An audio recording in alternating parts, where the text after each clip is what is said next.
de, la, de este taller, el doctor Eduardo Mengíbar Valencia.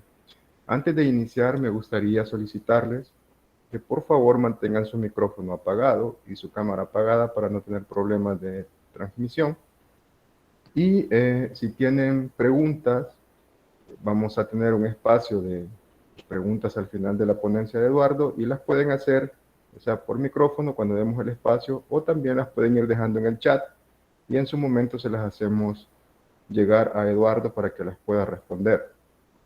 Antes de comenzar también quiero leer un poco sobre la hoja de vida del doctor Eduardo Mengíbar para que los conozcamos.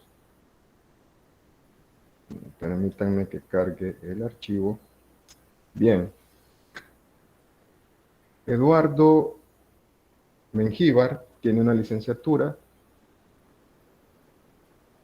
en Ciencias de la Comunicación de la Universidad Don Bosco, una maestría en Informática Educativa de la Universidad de La Sabana, Colombia, y un doctorado en Educación y Comunicación Social de la Universidad Pública de Málaga, España. Ha realizado diversas publicaciones en libros, revistas indexadas y a través de conferencias dictadas en congresos nacionales e internacionales sobre temas relacionados con la educación a distancia, entornos de aprendizaje, educomunicación en entornos digitales, entre otros temas. Además, es consultor, asesor de proyectos, docente e investigador de tecnología educativa e innovación, y actualmente se desempeña como director de educación a distancia, conocido como UDB Virtual, en la Universidad Don Bosco. Sin más, dejo a Eduardo Mengíbar con ustedes para que dicte su taller. Adelante, Eduardo. Buenos días, ingeniero Hermes. Muchas gracias por la presentación.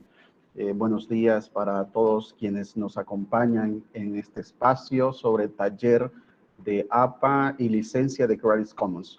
Voy a compartirles la presentación, tal como lo mencionaba el ingeniero Hermes. Podemos ir generando algunas preguntas, comentarios a través del chat. Y cuando abordemos el tema de las licencias, vamos a desarrollar un pequeño ejercicio en una herramienta en Mentimeter y también vamos a socializar cómo trabajar este tipo de licencias en nuestros materiales didácticos, en nuestras publicaciones y en nuestros artículos, ¿no? En este momento les comparto pantalla.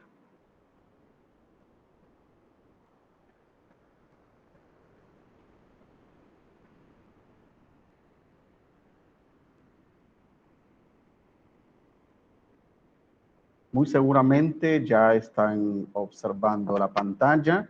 Si hay alguna dificultad, por favor, me lo notifican, ¿sí? Igual está el equipo también de biblioteca, ¿sí? A quien le agradezco mucho por la invitación, que estará apoyándonos también por cualquier situación técnica que se presente. Bien, ya les estoy compartiendo pantalla, así que todos deberían estar observando, ¿sí? La pantalla que dice Taller Normas APA y licencia de Creative Commons, ¿no?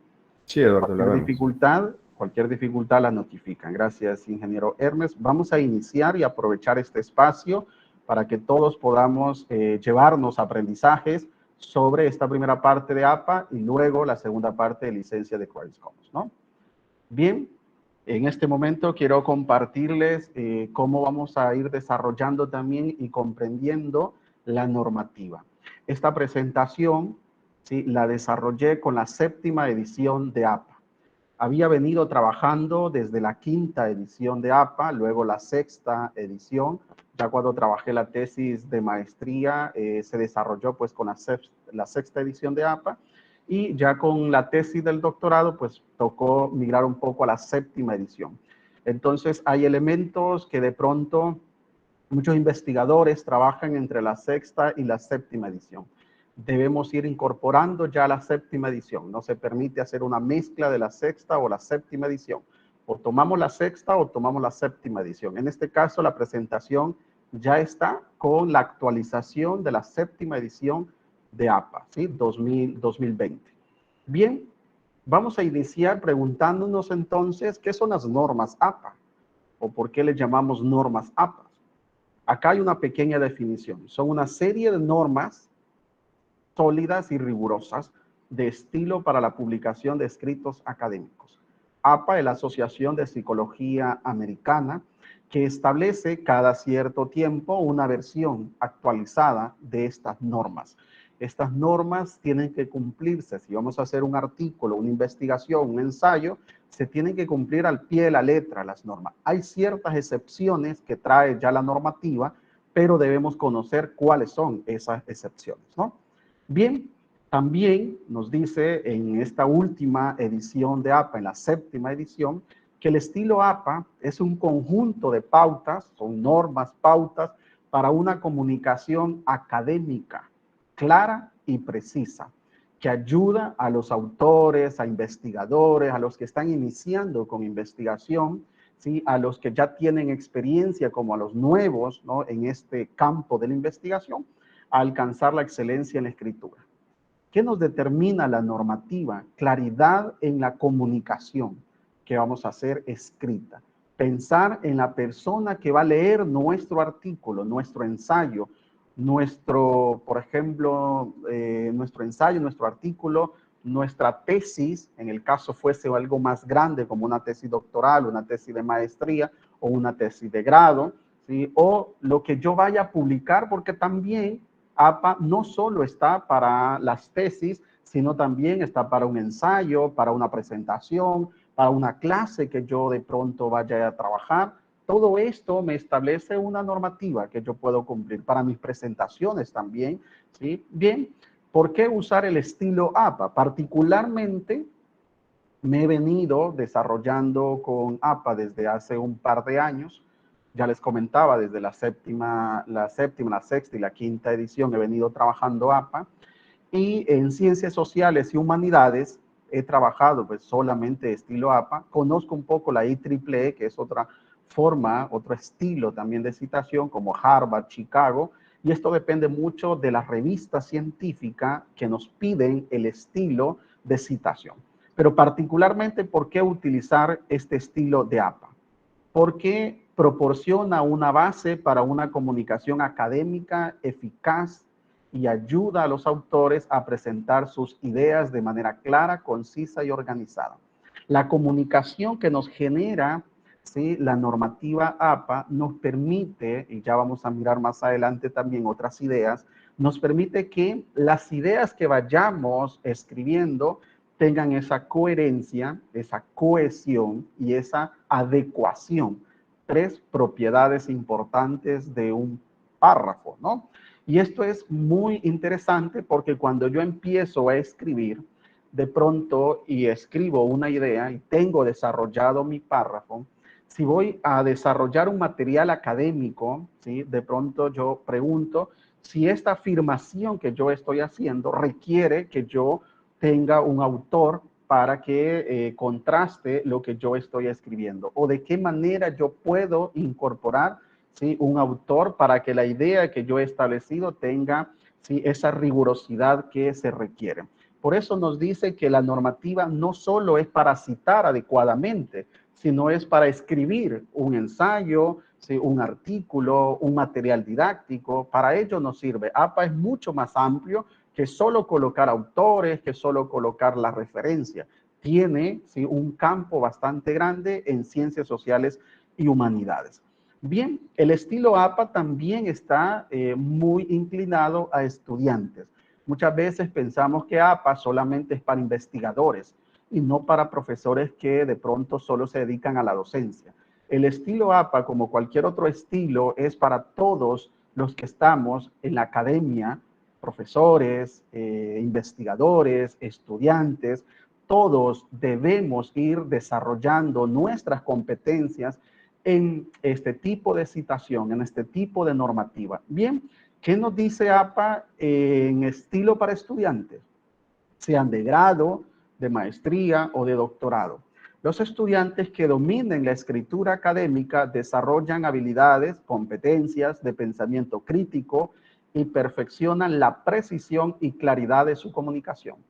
Es decir, que la información que vamos a tomar de una base de datos de Internet, será precisa, concisa, clara para esa comunicación.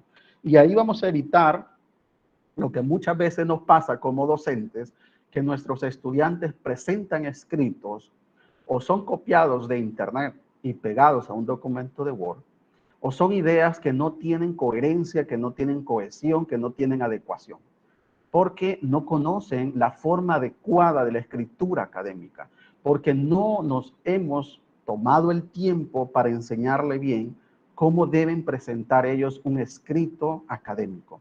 Y por eso es importante que si a nuestros alumnos les dejamos un ensayo, tiene que tener claridad en las pautas que vamos a evaluar dentro de esa rúbrica que vamos a aplicar, porque la normativa nos ayuda también a esa estructura que se debe tener un ensayo, un artículo, ¿sí? Como les menciono, es más allá de solo incorporar autores y pensar de las citas textuales o citas menores de 40 palabras, que ya las vamos a abordar, ¿no? Bien, ¿por qué también debemos aplicar la normativa, ¿sí? APA ahora en su 7ª edición para evitar el plagio? ¿Sí? Una de las formas en las que yo como investigador puedo evitar, ¿sí?, ya sea en mis escritos o en los escritos de mis estudiantes, el plagio o la similitud de información, y que luego yo como profesor determino el porcentaje de plagio en mis estudiantes, es básicamente citando. ¿Cuándo yo hago plagio? Cuando utilizamos las palabras, ideas o imágenes de otra persona y no reconocemos abiertamente esa acción. Es decir, que negamos a los autores el crédito que se merecen. Todo lo que está en nuestras bases de datos, en internet, no es de libre acceso para que yo empiece y lo tome y lo incorpore a mi texto. Debemos saber si esto tiene una licencia CC o tiene un tipo de licencia que me permite no tomar esa información o esa imagen, y debemos ir desarrollando competencias en la escritura y en la citación adecuada para dar crédito a los autores que han publicado, ¿sí?, sus obras en internet o en algún otro repositorio. Bien, y también hay que evitar en nuestros estudiantes, en nuestros docentes, en los investigadores, el autoplagio. Y muchas veces pensamos que de manera ya sea intencional o no, hacemos autoplagio. ¿Cuándo hacemos autoplagio? Cuando yo tengo un artículo o tengo un ensayo académico y lo publiqué, ya sea en una revista, en un libro, y luego lo retomo y lo voy a volver a publicar. Y a veces pensamos, como no tiene un DOI, esa revista o el artículo no generó un DOI, ¿sí?, o la revista no está indexada, entonces lo voy a retomar y lo voy a publicar. En el caso de un alumno, él dice, bueno, yo tengo un trabajo que lo hice con unos compañeros, fue revisado por el profesor y ahora llevo otra asignatura muy similar y ahí voy a presentar el trabajo. Y ahora no estoy con estos compañeros que lo trabajé, ahora estoy solo o estoy con otros compañeros que no fueron estos los iniciales, ¿no? Eso es autoplagio, porque no está dándole créditos a los compañeros anteriores, ni tampoco al docente que hizo su revisión, y el investigador cuando toma esto y lo quiere publicar tampoco lo está generando crédito. Es decir, que yo si voy a tomar parte de ese artículo o parte de ese trabajo, yo debo dar crédito a las personas que trabajaron. No puedo volverla a publicarlo, por supuesto que no se debe hacer y no es admitido hacerlo. Pero muchas veces nos descuidamos con información que yo ya publiqué y me descuido y la vuelvo a publicar en otro artículo, libro, ensayo, etcétera. Y eso no debería suceder. Entonces, frente a todos estos problemas y errores que existen en la academia, es importante la citación. Y una de las formas para hacerlo es utilizando la normativa APA. ¿Qué es citar? Es reconocer las palabras o ideas de otras personas en nuestros trabajos académicos y científicos.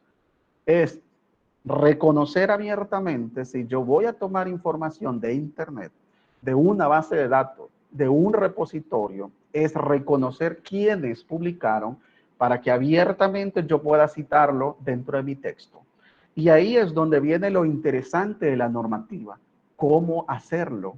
¿Cómo yo debería tomar esa información para integrarla en mi artículo, en mi tesis? ¿Cómo debería hacerlo? Y esto es lo que yo quiero explicarles, ¿no? Bien, APA también nos dice algo muy interesante. Cite solamente aquellos trabajos que haya leído e ideas que haya incorporado en su escritura. A veces nos confundimos entre la bibliografía que debe llevar y las referencias. La normativa APA nos dice que referencias son aquellas que yo he citado dentro del texto. Si yo cité 5 referencias, 10 referencias, 20 autores, esos 20 deben aparecer al final ordenados de manera alfabética y deben aparecer en ese orden porque así lo establece la normativa.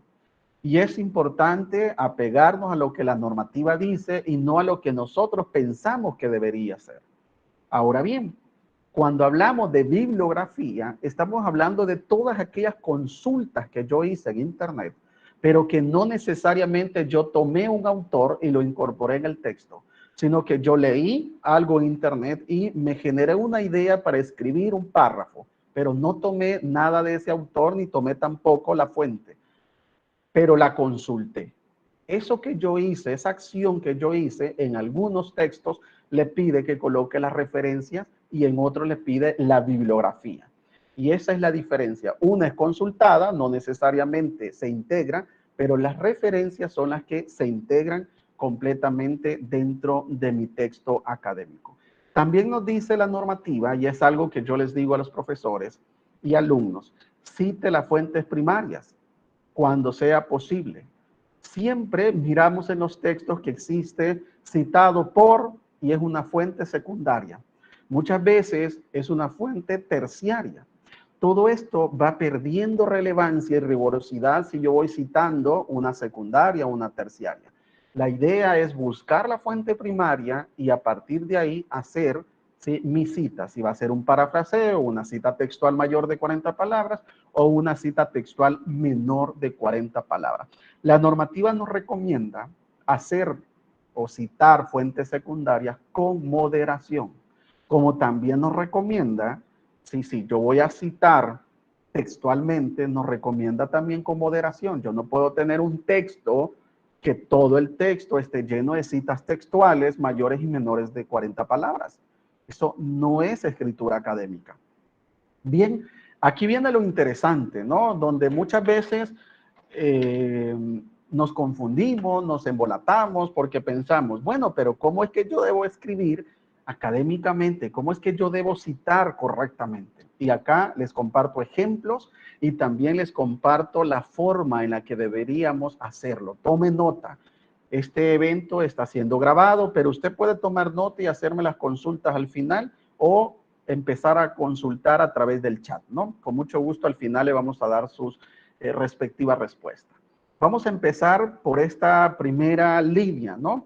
¿Qué es una cita textual o directa? Una cita textual o una cita directa, como nos dice la normativa. Y para ello hay 2 elementos importantes que tomar en cuenta. La primera es una cita que podemos tener menor de 40 palabras. Y dentro de la cita menor de 40 palabras existen 2 opciones. Y la segunda línea o elemento es una cita mayor de 40 palabras. Y dentro de esa cita mayor de 40 palabras existen 2 opciones. Bien, pero ¿qué es una cita textual? Es cuando utilizamos en nuestros trabajos académicos las mismas palabras del autor.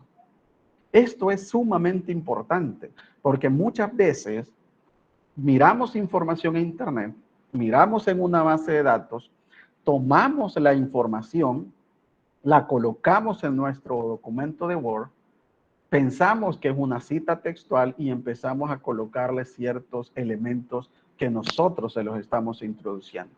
A veces miramos que la coma que estaba ahí no era la correcta y le queremos modificar. O un signo de puntuación no era el correcto y lo queremos modificar.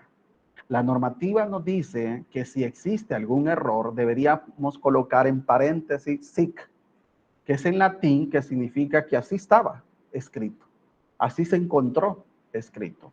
Y esto es sumamente importante tomarlo en cuenta. Muchas veces, de pronto ustedes van a mirar en periódicos, algún diputado, algún político da una opinión y hay un error en cuanto a lo que dijo y el periódico escribe tal como dijo esa persona y coloca en paréntesis SIC, que así lo dijo, así estaba.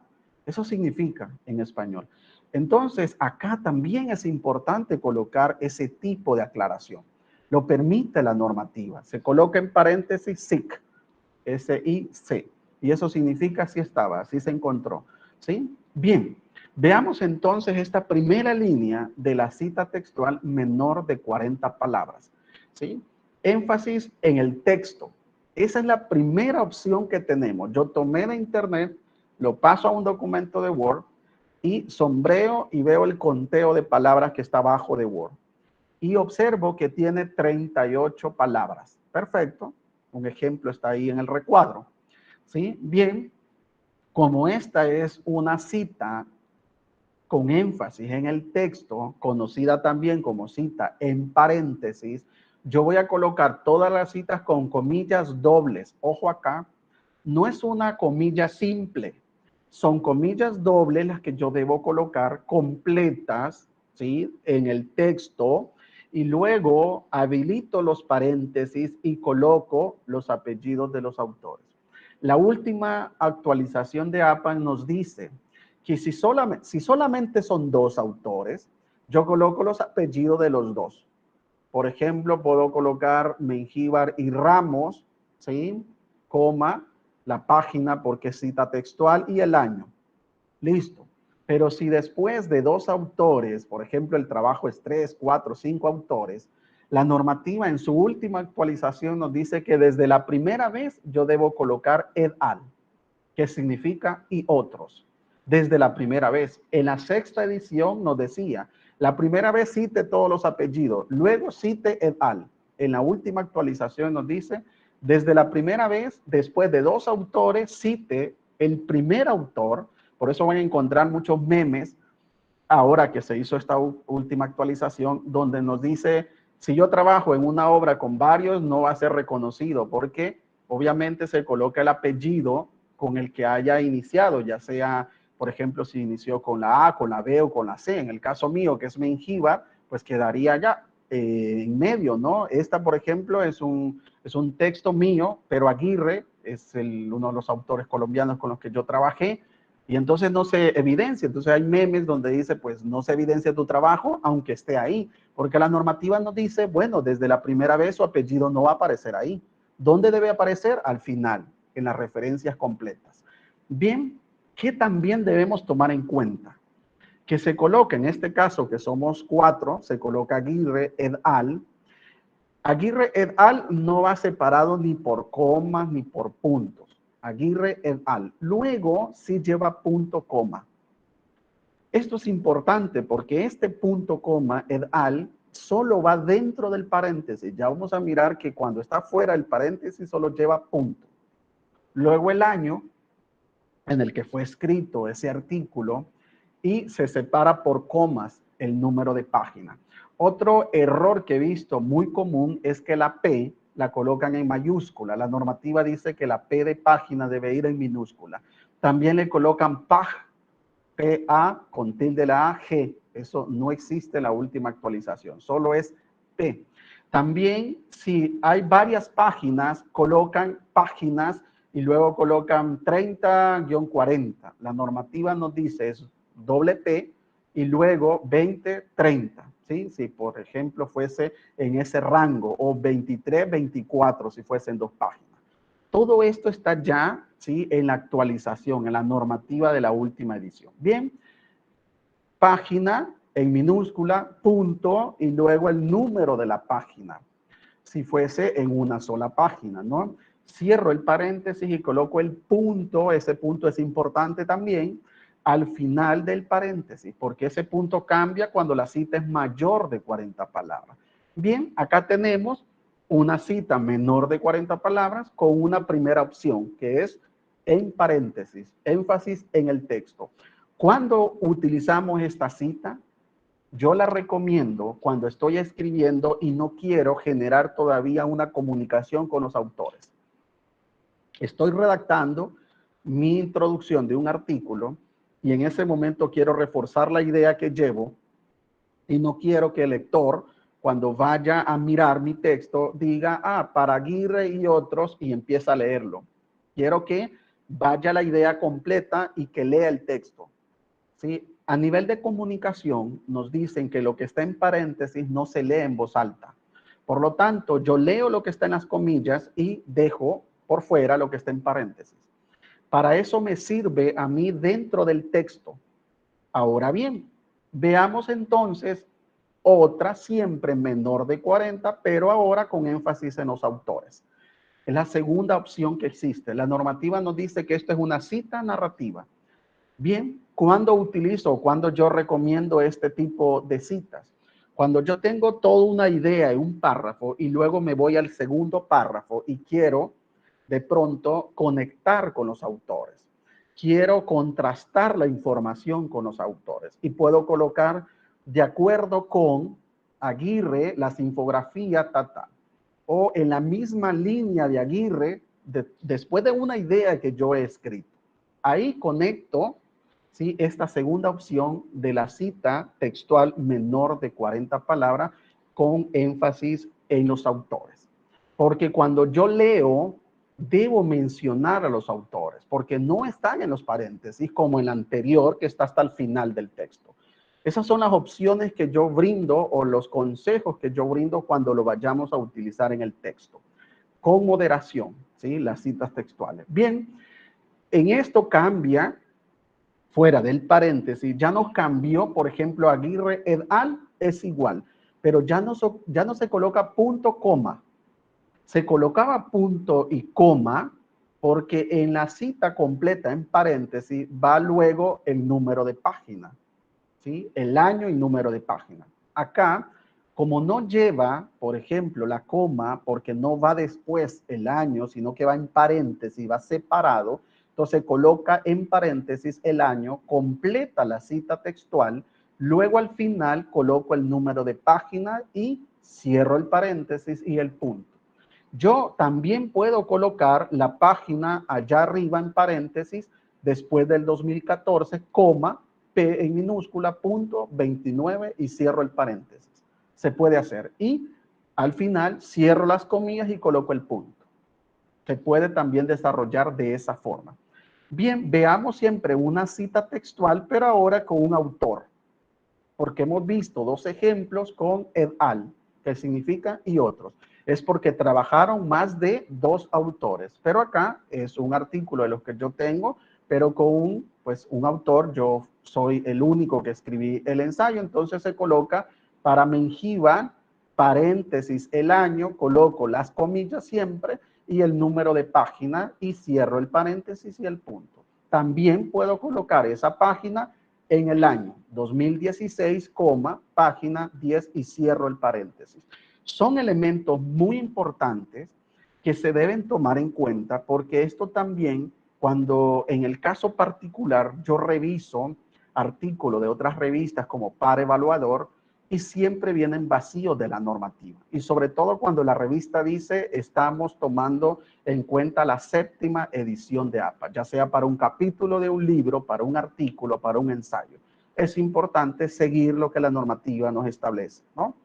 Bien, ahora veamos la otra línea, el otro elemento, que son las citas textuales mayores de 40 palabras, siempre con las dos opciones, con énfasis en los autores y con énfasis en el texto, ¿sí? La cita, ya sea en paréntesis o la cita narrativa.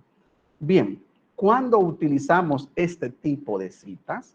Cuando vamos a incorporar a nuestro trabajo académico, presentación, ensayo, artículo, tesis, las mismas palabras del autor que hayamos encontrado, pero cuando lo pasamos al formato de Word, nos damos cuenta que son 60 palabras y usted expresa, no quiero cambiarle nada. Estas 60 palabras está justo lo que yo necesito. Yo no quiero pasar un parafraseo, yo no quiero convertirla en menor de 40 palabras. Está lo que yo quiero en esta idea. Por lo tanto, la voy a colocar completa. Y aquí nos dice la normativa, ojo con esto, es una cita grande, ¿sí? Es una cita en bloque, como nos dice la normativa.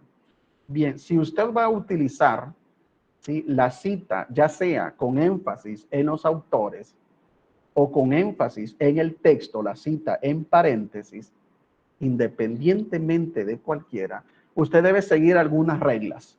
La primera es que no lleva comillas. Esta cita no va en comillas dobles.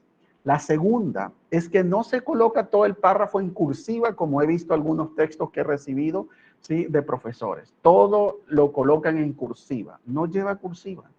También he visto que le colocan un punto menor a la fuente. Tampoco lleva un punto menor en la fuente. La última actualización de la normativa nos dice, lo que debemos hacer es colocar la sangría francesa a todo el párrafo completo de 1.27 centímetros, equivalente a 0.5 pulgadas.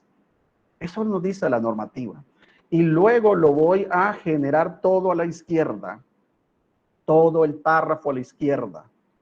¿Sí? Todo, porque en los demás párrafos solamente el primer párrafo, la primera línea del párrafo lleva sangría francesa. Pero en la cita textual mayor es todo el párrafo el que yo voy a mover a 1.27 centímetros. La siguiente semana, aprovechando acá, la siguiente semana yo brindo otro taller sobre gestores bibliográficos. Y esta parte de la sangría francesa la voy a realizar ya un ejemplo en un documento de Word. Y trabajaré dos gestores, Mendeley, que es gratuito, y Zotero, con ambos para que ustedes vean cómo se cita y cómo se genera esto de la sangría, cuando es mayor, menor de 40, cómo se genera la sangría por cada línea en cada párrafo, para que ustedes, si tienen el espacio, el próximo miércoles lo puedan tomar siempre de 9 a 10:30 hora El Salvador, ¿no? Si se pueden inscribir, por ahí les van a compartir también el formulario para que si ustedes tienen un espacio lo puedan inscribir, ¿no? Este taller se complementa porque es mucho, pues, lo que hay que abordar también de la normativa, se complementa con los gestores bibliográficos que son gratuitos como Zotero y Mendeley, ¿no? Bien, como les mencionaba, este tipo de cita lleva todo un bloque en sangría de 1.27 o 0.5 centímetros. Esto dependerá de cómo usted tenga configurado su documento de Word. Bien, luego que yo tengo esta segunda regla que debo cumplir, la tercera es que yo coloco todo el texto, ya tengo la sangría y coloco el punto. El punto antes de abrir los paréntesis. Y luego habilito los paréntesis y coloco la misma dinámica que la anterior. Si es más de dos autores, el primero y luego et al, punto, coma, si va todo en paréntesis, año y número de página. Igual que la anterior, solo que el punto está antes y no lleva comillas y lleva todo el bloque en sangría francesa, ¿sí?, a la izquierda de 1.27 centímetros. También este tipo de citas les mencionaba que se puede utilizar con énfasis en los autores, la cita narrativa. Colocando primero los autores, igual que el anterior, lleva el punto, no la coma, el punto y la coma, sino que solo el punto. Y el año en paréntesis, que también ahí podría ir el número de página, o la dejo hasta el final, pero el punto siempre debe ir antes del cierre de paréntesis de la página. Y luego cierro el paréntesis y ya no coloco punto.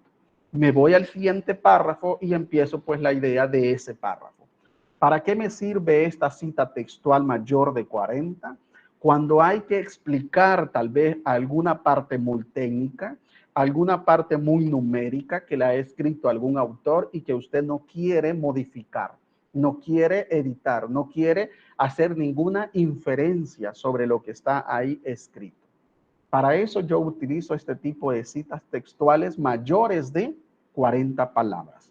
Bien, ¿qué recomiendo? Y es lo más saludable en la academia, para estudiantes, para investigadores, para profesores, para presentar un material didáctico, el parafraseo. ¿Por qué? Porque trataré de evitar en mi texto muchas citas textuales menores y mayores de 40 palabras. El parafraseo consiste en citar un autor que hayamos consultado, pero en lugar de colocar todo el texto original de este autor, escribimos nuestras propias palabras. Es decir, que lo adecuamos y lo apropiamos al contexto de nuestro trabajo académico. ¿Sí? Muchas veces consultamos en inglés, pero allá el autor lo escribió en un contexto diferente al nuestro en Latinoamérica.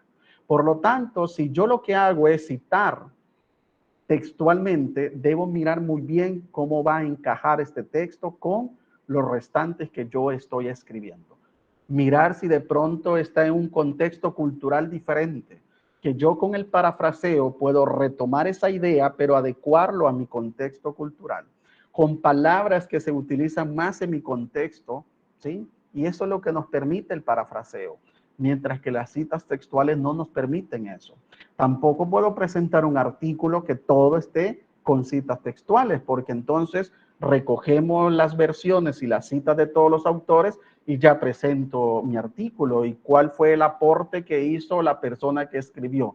Solamente hacer la recopilación. Y eso no es un texto académico. Bien, es importante tomar en cuenta el parafraseo. También nos dice, y esto me gusta mucho y se los comparto acá, lo que nos dice la normativa del 2020, esta última edición de APA, que parafrasear es una estrategia de escritura eficaz porque les permite a los autores resumir y sintetizar información de una o más fuentes, centrarse en información importante, comparar y contrastar detalles relevantes.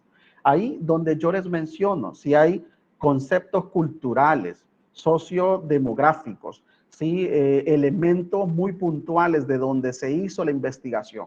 Pero la idea del autor yo la quiero retomar a mi estudio que estoy desarrollando, pero lo voy a hacer con base a mi contexto cultural, social, económico, político que yo tengo, educativo que yo tengo acá. Y eso es lo que nos permite detallar elementos, tomar elementos relevantes de esa cita y hacer el parafraseo correspondiente. Parafrasear le permite ajustar el material al contexto de su trabajo y estilo de escritura. Esto es interesante tomarlo en cuenta y decírselo también a nuestros estudiantes, que nuestros estudiantes sepan que es importante el parafraseo y por qué no deberíamos tomar y copiar de internet cada vez que yo voy a hacer una introducción, que voy a desarrollar un marco teórico, voy a desarrollar unas conclusiones y siempre voy a tomar y copiar de internet y voy a hacer, sí, que puede estar muy bien citado, pero de nada sirve que esté muy bien citado si no se evidencia el aporte de quien está desarrollando el trabajo. Bien, un ejemplo de parafraseo, este es un ejemplo de las citas textuales que hayan en las láminas anteriores, pero ahora está de una forma interpretada con inferencia, tomando esos detalles relevantes. ¿Cómo se cita?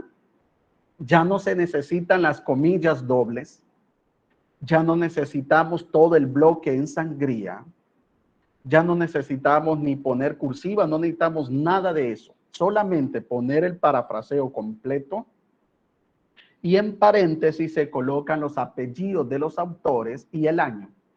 No necesitamos página, no necesitamos el punto antes del paréntesis como en la cita textual mayor de 40 palabras. Solamente los apellidos y el año de los autores. Y con eso indica que está haciendo un parafraseo. ¿Por qué colocamos el número de página en la cita textual?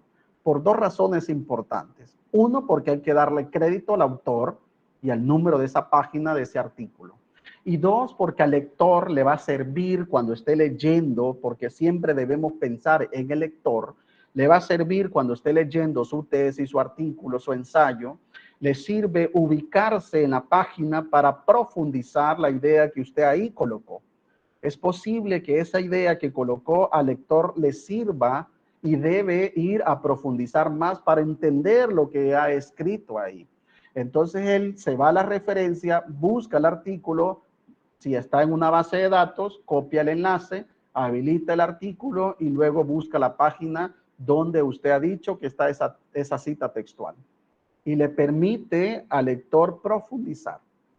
ir más allá de lo que está en el escrito de este autor.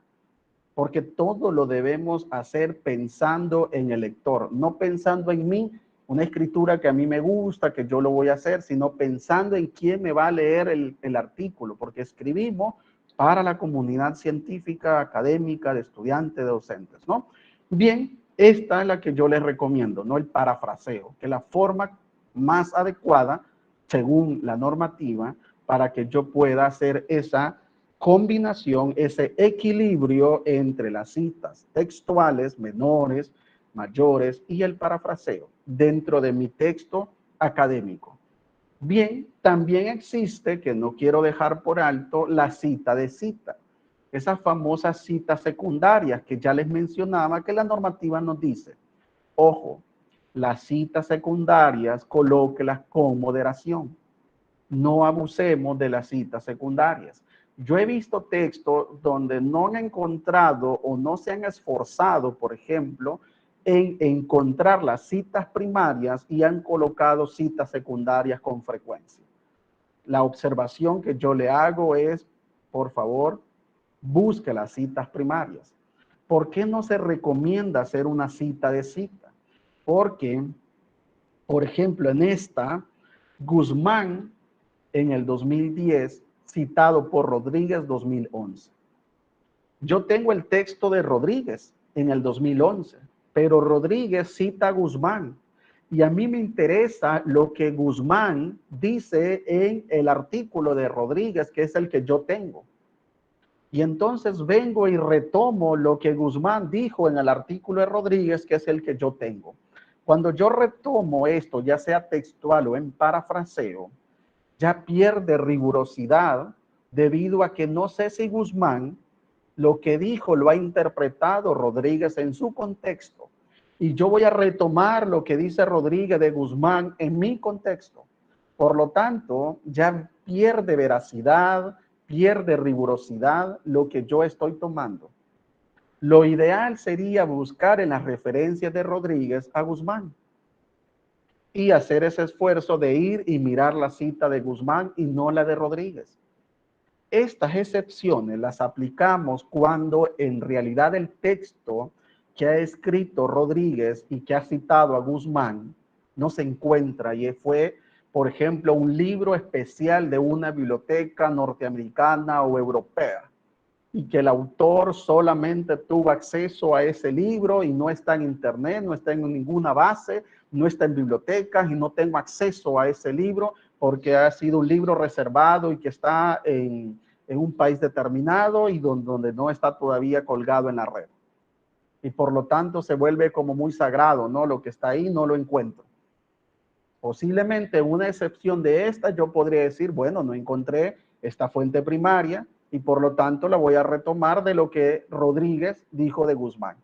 Podría ser hasta ahí válido. Pero en una cita que yo puedo irme a Guzmán y encontrar el artículo de Guzmán, pues lo lógico sería que yo retome a Guzmán y a Rodríguez lo deje cuando él coloque pues el texto de él y no el de Guzmán. Una de las formas que nos dice la normativa es esta. Guzmán, en paréntesis, el año en el que lo ha referenciado Rodríguez y luego citado por Rodríguez y el año en el que Rodríguez tiene su artículo y luego se coloca pues lo que yo voy a retomar. La otra forma de cita es esta. Para Guzmán, voy a hacer énfasis al autor, que es Guzmán, aunque yo no lo tengo a Rodríguez, y coloco en paréntesis todo. 2010, citado por Rodríguez 2011, expresa que le estoy dando protagonismo a Guzmán. Aunque mi texto es el de Rodríguez, lo que yo estoy haciendo es que me encontré a Guzmán dentro del texto de Rodríguez, ¿sí? No recomiendo abusar de este tipo de cita, al menos que sea en realidad una excepción, que no encuentro esa investigación, que no encuentro ese libro y que sí está en un artículo, pero yo no lo encuentro. Ahí podríamos mirar y aceptar este tipo de citas, ¿no? Bien, el documento sabemos que no solo es de texto. Un documento académico, una presentación, un material didáctico, una tesis lleva siempre figuras y tablas. Por lo tanto, quiero también compartirles cómo deberíamos hacer la incorporación y la cita de tablas y figuras dentro de mi trabajo académico. Bien, vamos a mirar en la normativa que nos dice que solamente existen dos elementos, las figuras y las tablas. Yo he visto muchos escritos que le colocan ilustración, le colocan esquema, cuadro y un montón de elementos que la normativa nos dice. O es figura o es tabla. A figura se le llama las ilustraciones, las fotografías, ¿sí? Esos flujogramas que hacemos, todo eso es figura. Y tabla es todos los elementos e información que yo coloco con columnas, con filas y que lleva también su formato, ¿sí? Es decir, que en lugar de poner un esquema o poner un cuadro, se coloca tabla, ¿sí? Y eso es lo que les quiero compartir. En la primera parte, las figuras. Yo puedo elaborar figuras como también tomarlas de internet. Si las figuras son de propia autoría, es decir, que yo las he elaborado, se debe escribir la palabra figura en negrita sin colocarle punto, porque he visto que hay algunos dos puntos, que la palabra en cursiva. La normativa nos dice figura en negrita. Y luego el título de la figura, corto, conciso, concreto, en cursiva. Arriba de la figura. Luego se coloca la figura y debajo de esta, la fuente. ¿Qué nos dice la última normativa de APA? Que yo tengo tres tipos de notas que yo voy a colocarle abajo en la fuente. Notas que puede ser una elaboración propia, que es una nota general, notas específicas donde yo doy detalles de la figura y de la tabla, y notas de probabilidad, que significa que yo aclaro ahí conceptos, elementos, fórmulas que yo he establecido en la tabla, sobre todo para estadística, por ejemplo, que utilizamos con SPSS o que utilizamos con algún software que nos da datos y que debemos explicar esa tabla, y en la nota probabilística la explicamos. Pero la nota general, que es la que más utilizamos, es colocar la elaboración propia o elaboración a partir de quien haya tomado, haya hecho esta figura y yo la modifiqué. Pero si no he hecho nada de esto, entonces coloco la nota y coloco que es una nota general, elaboración propia. ¿Sí? Esto ya viene en algunas revistas actualizadas. ¿Sí? Fuente, nota, elaboración propia. Bien, si las figuras no son de autoría propia, se necesitan referenciar. No podemos tomar de un sitio una imagen y pensar que como la encontré en internet, entonces la copio, la pego y listo. Bien, cuando las figuras no son de propia autoría, se debe escribir siempre figura 1 en negrita, luego abajo se coloca el título en cursiva y al final de la figura nota y se coloca por quién. Esa es una nota general. ¿Por quién se hizo la figura? Por Guzmán 2010, por ejemplo. Es una nota general. ¿Sí? Ahora bien, vamos a mirar también que hay muchas figuras que son CC, que es una licencia de Creative Commons. ¿Qué significa esto? Que es un sitio que tiene ya una licencia como tal y que nos permite desarrollar y retomar esa figura para citarle mi documento. Cuando hacemos este tipo de elementos que incorporamos, yo sugiero que se coloque que algunas o todas, ya sean figuras o imágenes, puede ser la aclaración de figuras para no confundir, fueron tomadas de las galerías de estos sitios y se colocan los nombres de sitio, que están bajo una licencia de Creative Commons 4.0 internacional, que es la última, la del 2016, actualizada a nivel internacional. Eso podría funcionarnos. Si hay una mezcla entre figuras propias y no propias, es mejor ir citando cada una de estas, ¿no? Sobre todo en aquellas que necesitamos incorporar un texto. Hay figuras que son de relleno. De esas no estoy mencionando. Hay figuras que le quiero colocar acá en la introducción para que sea bonito, luego le quiero colocar un esquema para que sea bonito. ¿Sí? Esto ya es relleno. Estas figuras son porque tienen un aporte importante, porque dan algo al texto académico. No es porque quiero adornar mi texto, es porque tienen un significado para estar ahí. La normativa nos dice, ojo con las figuras y tablas. Coloque información que sea resumida, que sea una síntesis, para que el lector entienda, no para confundirlo. No repita información en las tablas y figuras, nos dice la normativa. No coloque en un párrafo y luego en la figura lo mismo que dice el párrafo. Eso no está dentro de la normativa. Esto es para mejorar nuestra presentación de texto académico, no para adornarla de figuras y tablas.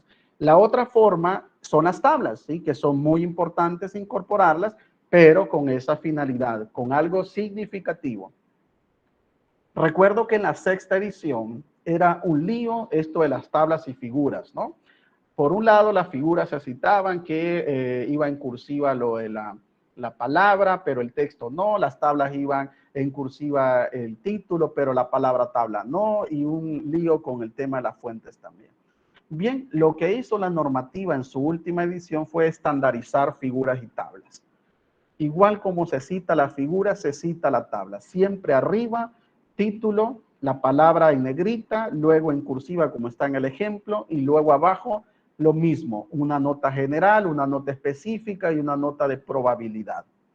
¿Cuándo voy a utilizar una tabla? Cuando quiero colocar, ¿sí?, datos, información relevante que se entienda para el lector. No para confundir al lector, no para repetir información. Es importante. Y si yo elaboré la tabla, pues coloco esa nota general de elaboración propia. Si la tabla fue retomada de otro autor, entonces por Guzmán. Si yo modifiqué la tabla, al igual que la figura, entonces se coloca por Guzmán, elaboración propia, coma, a partir de Guzmán 2010. Esa sería lo correcto. Es una elaboración propia porque yo modifiqué, adecué, adapté la información. Es una elaboración propia y luego a partir de quién, de qué autor, de Guzmán, de Mengíbar, de Ramos, ¿sí? 2010, en paréntesis el año, ¿sí? Esto es importante. Bien, y ya para ir cerrando esta parte, y nos queda un par de minutos para las licencias, quiero también comunicarles que muchas veces, ahora con el tema virtual, ¿sí?, y que estamos haciendo entrevistas, estamos haciendo comunicación personal por WhatsApp y medios como redes sociales para obtener datos, la normativa en su última edición nos dice que podemos citar comunicación personal en el texto. ¿De qué forma lo podemos hacer? Aquí les coloco las dos formas. Una es narrativa, que significa que se colocan el autor fuera de los paréntesis, y la otra es en paréntesis, donde va el autor dentro del paréntesis, ¿no? Entonces, la primera es, por ejemplo, la inicial del nombre, porque esto va dentro del texto. Esto ya no se coloca al final en las referencias, sino que dentro del texto, cuando yo estoy haciendo sobre todo información clasificada, por ejemplo, una entrevista que es comunicación personal, ¿sí? Y de pronto tengo un dato por WhatsApp, entonces se coloca de esta manera comunicación personal y la fecha en la que se generó esa conversación, ya sea por un medio electrónico o también de una forma personal, ¿no? Y la otra es colocando en paréntesis todo, el apellido del autor y luego comunicación personal 10 de noviembre de 2020. Esto es a raíz también de esta última actualización donde ya se incorporan otro tipo de herramientas, ¿no? Porque ya en la última edición ya nos trae cómo citar Facebook, cómo citar, por ejemplo, un tweet, cómo citar una imagen de Instagram, etcétera, ¿no? Bien, veamos acá de manera muy general, les comparto que muchas veces me preguntan, Eduardo, ¿y qué bases tenemos para desarrollar? ¿Qué herramientas y recursos y repositorios tenemos para desarrollar nuestros escritos? Estamos limitados. Y yo les digo, podemos encontrar haciendo una buena búsqueda, que eso es lo que voy a hacer también en el taller del miércoles, sí, del miércoles 10, voy a hacer esto, una búsqueda. ¿Cómo se hace una búsqueda en Cielo, en Dialnet, en Latindex, en Redaldic, en EBSCO, en ScienceDirect y también en nuestro repositorio electrónico de la universidad, donde encontramos libros, bases de datos, revistas, repositorios, ensayos, artículos, tesis, todo lo que se requiera con el usuario y contraseña para los de la universidad, sí, que tenemos acá, ¿no? Con nuestras credenciales, los que son internos. Los que son externos ya es directamente una comunicación con biblioteca para que se facilite el material. Esto lo explico en el taller que vamos a tener la próxima semana para abordar puntualmente cómo se hace la búsqueda efectiva, porque es gestores bibliográficos y búsquedas efectivas en Google, e incluyo Google Académico también, que muchas veces no encontramos bien o no hacemos uso bien de los operadores booleanos, que son los que se utilizan para las búsquedas efectivas en Google, ¿no? Lo que me interesa ahora es esta otra parte. Cuando yo hablo de la normativa APA y de utilizar imágenes, de utilizar tablas, de utilizar estos elementos que deben estar dentro del texto, es porque hay un respaldo también para utilizar las licencias CC. Y básicamente, ¿en qué nos aportan las licencias CC o cuál es la diferencia entre una y la otra? Y les muestro acá, y se los voy a compartir también por el chat, que acá tenemos la licencia de Creative Commons. Este es un sitio colombiano de licencia de Creative Commons, ¿no? Que ustedes lo pueden encontrar colocando co creativecommons.net. Bien, básicamente, las licencias CC forjan un equilibrio entre esa forma tradicional de todos los derechos reservados, prohibida la reproducción total o parcial sin la previa autorización de los autores. En todos los libros encontramos eso, ¿no? Vienen las licencias y forjan un equilibrio entre esa forma tradicional y la forma de Creative Commons que existe, que está basada en el derecho autoral. No es una licencia que se creó por ahí, que la vamos a utilizar y que no sabemos si es correcta. Las licencias tienen un derecho legal y hay 3 tipos de lectura de licencia CC que este sitio nos la dan. Me voy a ir a los 3 tipos de niveles de lectura y luego les comparto los tipos de licencias que existen. Bien, acá tenemos el código legal, es un tipo de lectura de la licencia CC. Commons Deed es el segundo nivel de lectura de una licencia CC. Y código digital es el tercer nivel de lectura de una licencia CC. Bien, cuando yo voy a colocarle a un libro, a un artículo, a un material audiovisual, a una figura, a una tabla, que este material tiene una licencia CC, debo hacerme 2 preguntas. La primera es, ¿quiero comercializar la obra? Si mi respuesta es no, entonces ya tenemos un paso para usar la licencia CC. La segunda, ¿quiero que mi obra tenga derivación? Si mi respuesta es sí, entonces aplico CC. Pero si yo quiero comercializar la obra y no quiero que tenga derivación, entonces no aplica CC. Aplica todos los derechos reservados, prohibida la reproducción total o parcial de esta obra sin la previa autorización de los autores. Esa leyenda que nos aparece en los libros. En el ámbito académico, cuando yo subo un material, un video o un material didáctico, o si estoy haciendo un capítulo o un libro y estoy en la academia y lo vamos a compartir y esto no tiene una vinculación con la parte comercial, ¿sí? La idea es que podamos entender y aplicar un tipo de licencia de estas. La primera licencia es atribución, es básicamente reconocer quién es el autor. ¿Por qué? Porque las licencias de CC son obras que nos permiten ceder ciertos derechos nada más. ¿Sí? Ciertos derechos. No es que vamos a tomar todo el material y ahora es mío y no le voy a dar crédito. La mayoría de licencias dice atribución. Hay que darle crédito a la persona que ha elaborado esa obra.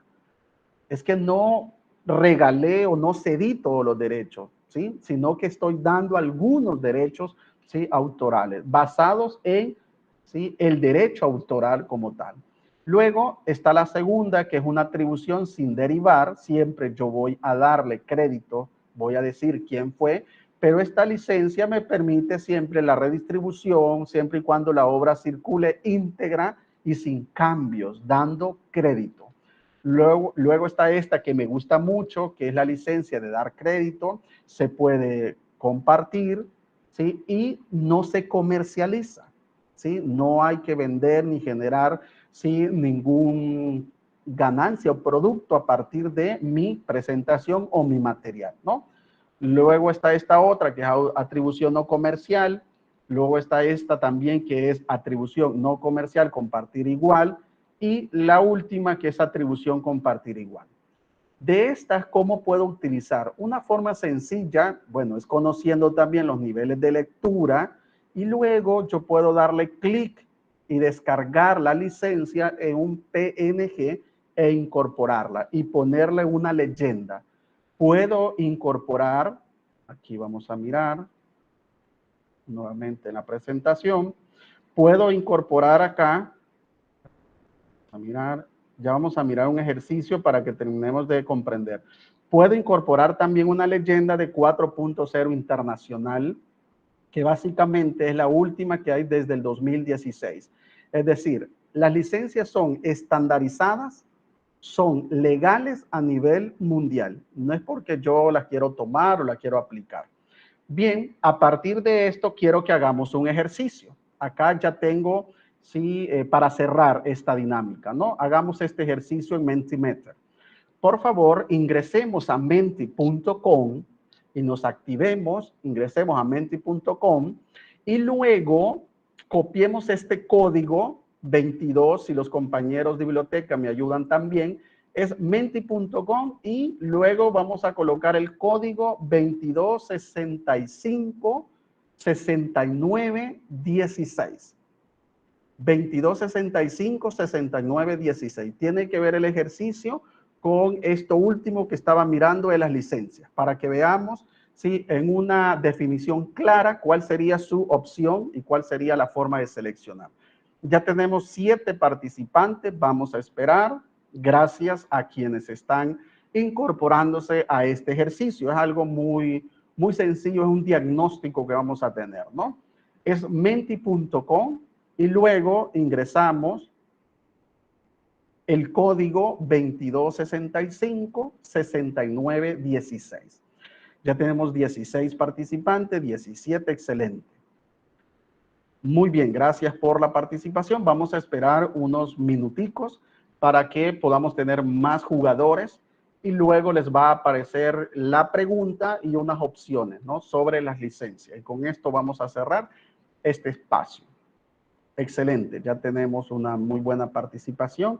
Bien, esta herramienta es una herramienta pues gratuita, menti.com, y se genera para actividades diagnósticas, ¿sí?, formativas también, en virtualidad sincrónica, como esta en la que nos encontramos, ¿no?, en este tipo de virtualidad. Y es una herramienta de la 2.0, la web 2.0, que solamente requiere que usted haga la actividad, luego genera un código, se lo comparte a sus estudiantes y podemos tener en vivo, ¿sí?, el resultado final. Esto es también muy interesante, ¿no?, muy llamativo también desarrollar.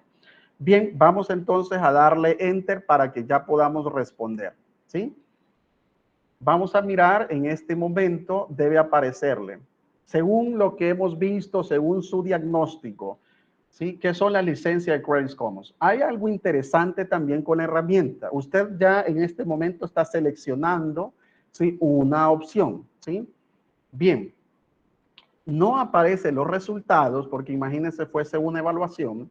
El estudiante ya conocería, porque usted está viendo en vivo los resultados, conocería el resultado y entonces va a cambiar la respuesta y eso no tendría sentido la herramienta. Después de 45 segundos, que es lo que yo le programé, vamos a mirar el resultado.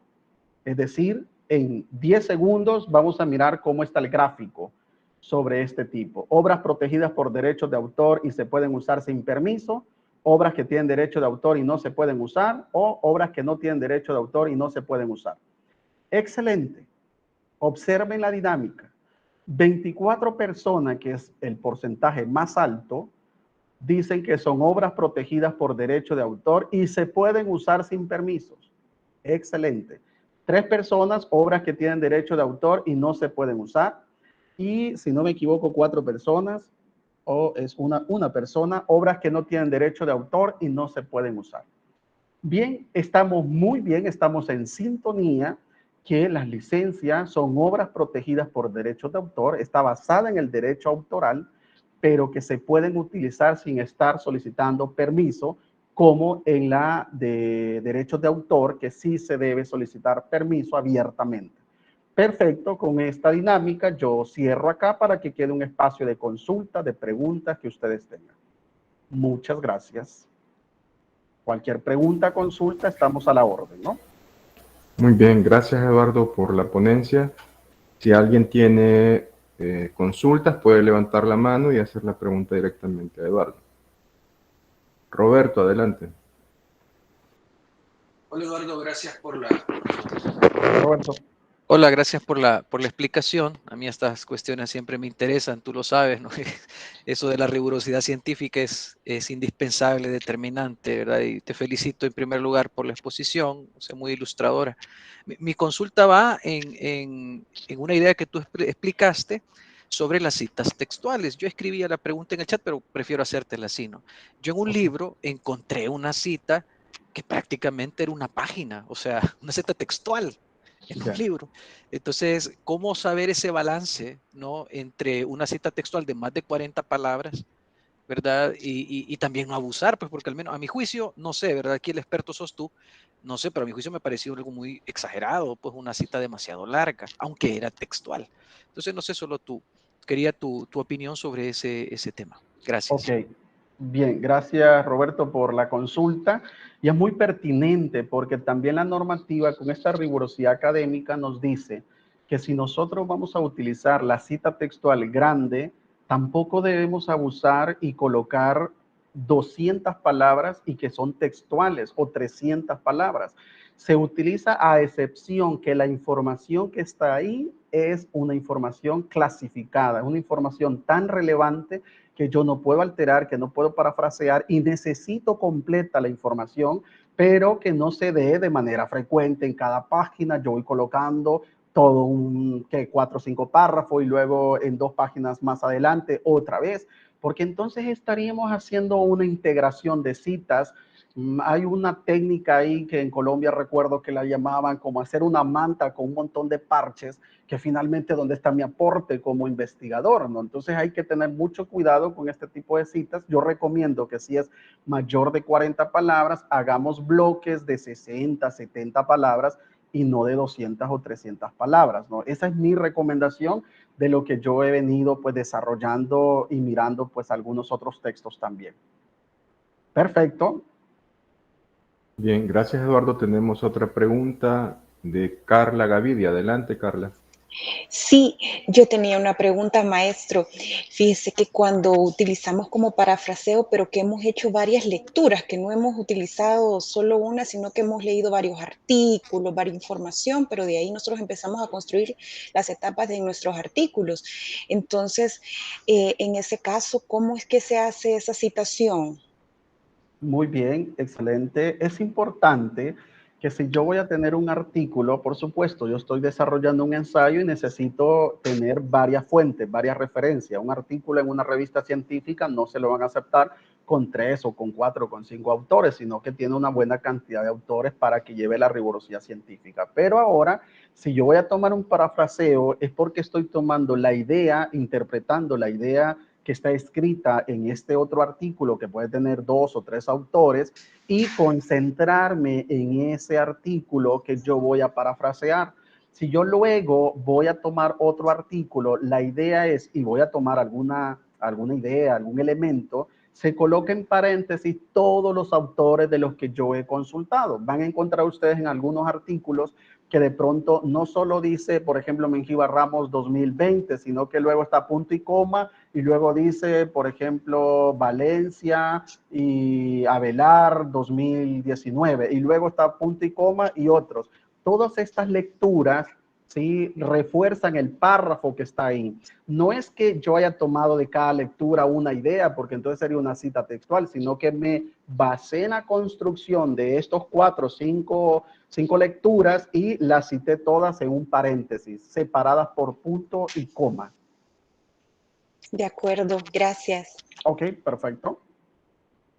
Sí, algunas, no sé si habían también en el chat algunas consultas. Sí, en este momento le doy lectura, es que no hay otra pregunta directa de los participantes.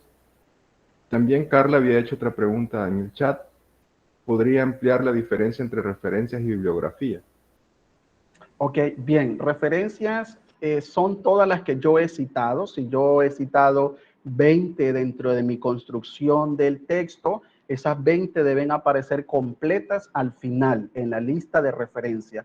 Y la bibliografía es básicamente todo aquel material que yo he consultado, videos, figuras, sitios web, base de datos, pero que no necesariamente he incorporado en mi texto. No las incorporé ni como citas textuales ni como parafraseo.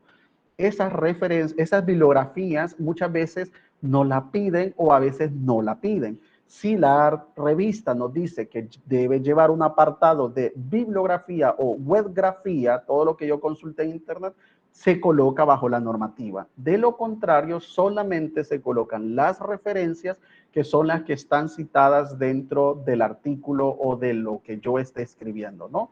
Únicamente, si son 10, 10 se colocan abajo. Ok, gracias Eduardo. Tenemos una consulta de Esmeralda Reyes. Dice, respecto a la alineación de documentos, las normas mencionan que deben ser justificados a la izquierda, a doble espacio. ¿Es esto correcto? Porque a mi parecer no se ve estético en los documentos. Sí, este es también un detalle que muchos de pronto se ha generado esa discusión, ¿no? Muchas veces estamos acostumbrados a lo justificado en un texto, ¿sí? Incluso a los márgenes, etcétera, ¿no? Pero la normativa nos dice, sí tiene que estar justificado a la izquierda. Tiene que, cada párrafo en la primera línea debe llevar sangría francesa. Y si es mayor de 40, todo el bloque debe llevar sangría francesa de 1.27 centímetros o si está en pulgadas, 0.5 pulgadas. ¿Sí? Esa es la normativa, ¿no? También nos dice a doble espaciado, ¿sí? Y cada párrafo debe llevar ese doble espaciado. Esa es la normativa, es decir, 2.0, ¿no? De espaciado en el interlineado. No se ve estético, pero eso es lo que nos pide la normativa y es lo que nosotros debemos, si vamos a escribir rigurosamente, debemos acatar las indicaciones de la normativa, ¿no? Si vamos a escribir con normas APA. Ok, también Esmeralda Reyes consulta. Sabemos que las normas están escritas en idioma inglés originalmente. ¿Qué traducción puede sugerirnos para poder aplicar las normas APA en español? En mi caso, estoy usando la traducción elaborada por el Centro de Escritura Javeriano 2020, normas APA, séptima edición, de la Universidad Javeriana.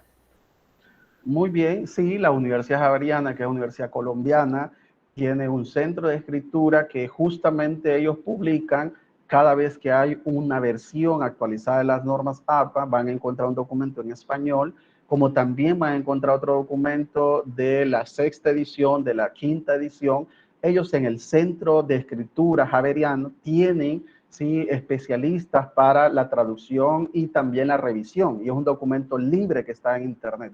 Es un buen documento, es una muy buena fuente. También hay otras fuentes del Tecnológico de Monterrey de México, de la UNAM de México, que tienen versiones en español de la séptima edición y que son más fieles la traducción a encontrar cualquier ejemplo, cualquier sitio web de pronto que no tenga la actualización. Hay un sitio que se llama Normas APA, séptima edición, que lo pueden encontrar también.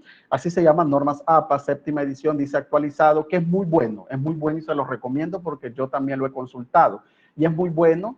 Y lo otro, para los que pueden un poco inglés, sería de que tengan, yo tengo el libro, por ejemplo, original de APA, me lo enviaron de Estados Unidos, y es cuestión de mirar y si pueden un poco lectura, es mejor comparar lo que de verdad dice el libro y si es tan fiel a lo que está en español. Al menos yo cuando hice la presentación y la actualización tomé de referencia el libro original y luego me basé en alguna versión en español para mirar lo fiel que es la traducción del inglés al español. Normas APA, perfecto, ahí lo compartió Mario Echeverría. Excelente, un saludo Mario. Gracias por el enlace. Gracias Mario. Tenemos una una consulta de una cuenta que integradores de sistemas, se llama la cuenta con la que se conectaron, y consultan qué pasa con la conversación o entrevista personal y que se hace referencia al video o drive en donde se almacena la evidencia visual. ¿Qué dice la normativa respecto a eso? Muy bien, gracias por la consulta. Hace un par de semanas también me consultaron algo que, por ejemplo, se habían hecho una comunicación por notas de audio en WhatsApp y básicamente no fue una llamada por teléfono, sino que se enviaron unas notas y eran pues relevante lo que se había mencionado y quería citarlo. Entonces mi recomendación fue coloque entonces la forma personal de comunicación dentro del texto, que la normativa ya nos dice.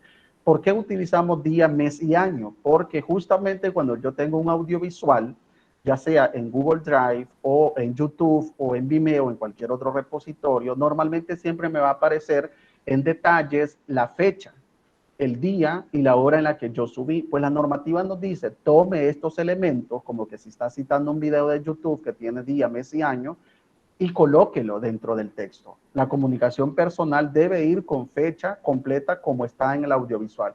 Entonces usted hace referencia a esos detalles y si de pronto le solicitan que diga dónde está el soporte, usted lo menciona, pero en sí la normativa no nos dice en la comunicación personal que pongamos el soporte tecnológico donde se encuentra el recurso o el texto, porque es una comunicación personal, a diferencia de un video, una imagen, un repositorio, que sí se coloca la URL.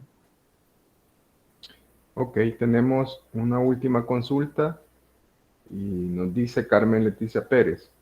Las tablas no llevan bordes verticales, solo llevan bordes horizontales.